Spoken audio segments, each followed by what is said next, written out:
coming at John, and I come in and I make this contact here, and his hands collapse. Really, there's no reason to get into a whole lot of trapping. I just hit this. I mean, I'm right here already. Right here, this hurts. This cancels Christmas.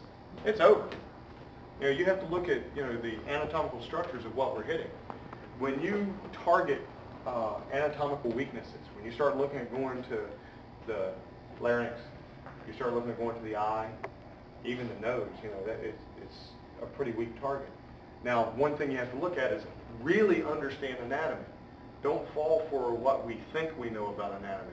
How many people have heard that if you strike somebody with a palm strike and an upward motion in the nose, it'll drive the nose bone into the brain? Y'all heard that, right? Yeah. Have you ever seen a skull? Where the hell is the nose bone? There isn't one. This is cartilage, okay? The only thing you have with nose bone is a little indentation right at the top. Just a little piece right there.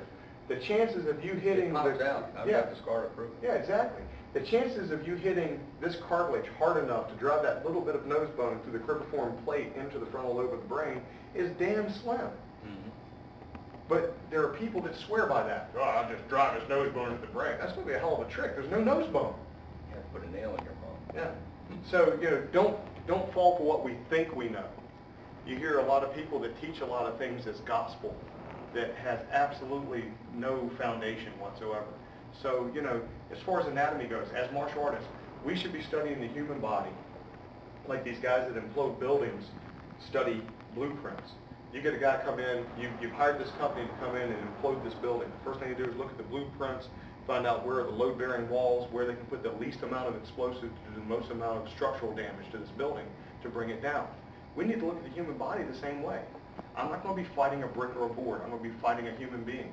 We need to understand the structure of the body. What makes an area weak? What makes an area strong?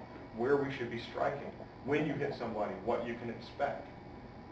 You know, understanding that at the bifurcation of the carotid artery, you've got a little point here in acupuncture. It's on the stomach meridian, it's stomach 9. But what it is, it's a plexus that basically controls the vagus nerve. The vagus nerve, when it's stimulated, will cause the heart rate to drop. It causes quite a few things. Vasodilation, it'll create a situation where your vascular system expands.